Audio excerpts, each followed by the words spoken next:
Dr. Eugene Kemp.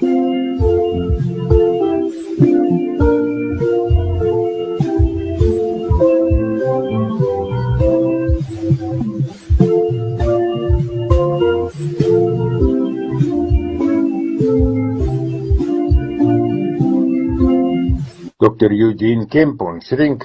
So lees ek 'n interessante artikel oor hoeveel mense in Japan deur die swart beer doodgemaak word. Dis lyk my 'n klein bietjie, die swart beer is 'n klein bietjie kleiner as die gewone breinbeer wat ons baie keer in die Amerikaanse rolprente sien.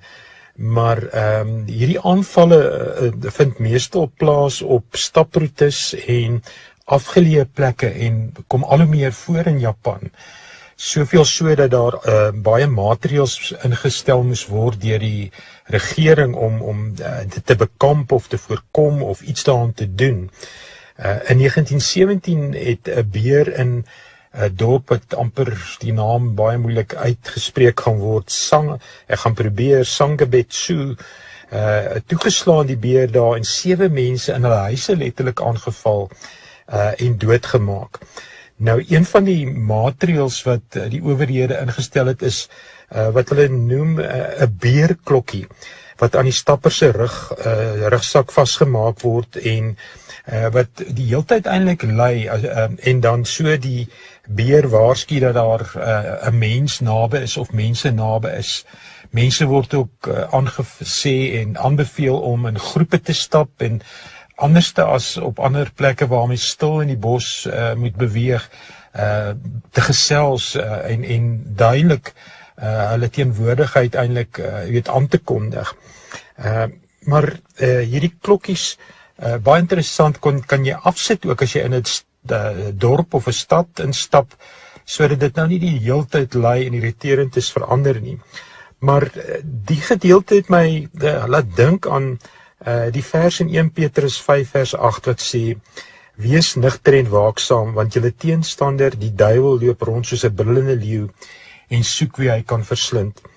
En my so laat dink dat op ons aardse stapreis ons nie so rustig en gemaklik moet stap en onbewus moet wees van die risiko's en gevare nie. Baie keer ook in ons geestelike reis kan ons vergeet dat ons het 'n vyand wat rondloop, wat soek om ons te verslind.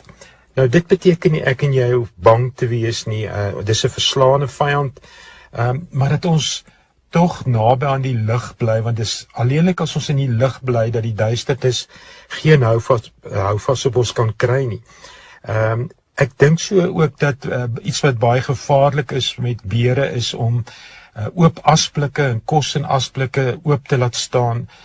Ons ook waaksaam moet wees deur wat is soos daai oop asblik, iets wat die vyand tog 'n houvas kan gee. En dit is baie keer dinge soos wanneer ons met kompromie leef, waar ons so bietjie van dit wat nie reg is nie toelaat in ons lewens, bitterheid het en onvergewensgesindheid, daai goed wat oop voorraadhouers is, wat roofdiere lok.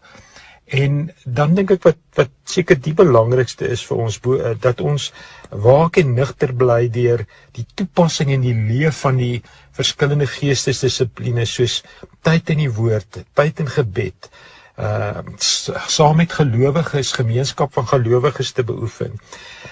Maar as ons ook die vyand teekom, as 'n mens 'n beer teekom in die natuur, is dit noodsaaklik om nie paniekbevange weg te hard nie. So ook op geestelike vlak nie angstig en vreesbevange te word nie, maar soos ek reeds genoem het, in die lig te bly, want die lig verdryf die duisternis. Maar dat ons bewus sal wees van daar is 'n vyand, daar is 'n oorlog, en dat ons aan die kant van die lig veg, en dat ons oorwinnaars is, deur hom wat ons krag gee.